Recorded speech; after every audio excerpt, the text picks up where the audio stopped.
కర్మయోగం.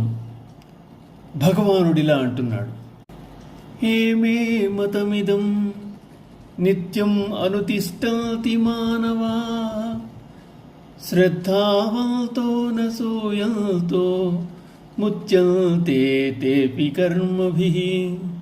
అర్జున, దోషములెంచక అసూయ లేని వారై శ్రద్ధ గలవారై నా ఈ ఉపదేశమును అనుసరించు మానవులు కూడా సమస్త బంధముల నుండి విడిపడతారు, ముక్తులవుతారు. కర్మయే కర్మను తీసివేయగలుగుతోంది.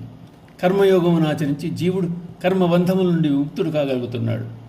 నిష్కామ కర్మలను ఆచరించడం వలన మనుషులకు చిత్తశుద్ధి కలిగి తద్వారా జ్ఞానోదయమై ముక్తులవుతున్నారు. భగవానుడు ఈ శ్లోకంలో ముముక్షువులకు నిష్కామ కర్మలందు శ్రద్ధ అంత అవసరమో అలాగే అసూయను అవలక్షణం ధరికి చేరనివ్వరాదని, అది క్షీరమున పడిన ఉప్పు కణికవలే సాధకుని ప్రయత్నములన్నింటినీ బూడిద పాలు చేయనని చెప్తూ కర్మఫలమును భగవదర్పణం చేయడం వల్ల కర్మలోని బంధం హరించిపోయి నిష్కామముగా మారిపోతుందని తెలిపాడు. ఏ త్వే తదభ్యసూయంతో నానుతిష్టంతి మే మతం సర్వజ్ఞాన విమూఢాంతాన్ విద్ధి నష్టానచేతసః.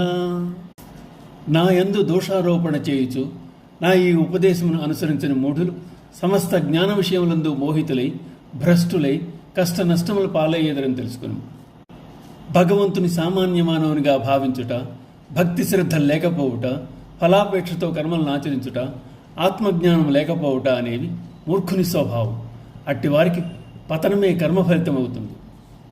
భగవానుడు ఉపదేశించిన కర్మయోగమును, ఆయన నిర్దేశించిన మార్గమును ఆచరింపని వారు విషయాసక్తితో కర్మలు చేస్తూ బంధములందు తగులుకొని జనన మరణములతో కూడిన సంసార చక్రమునందు పడి నశించెదరు అని భగవానుడు తెలియజేస్తున్నాడు.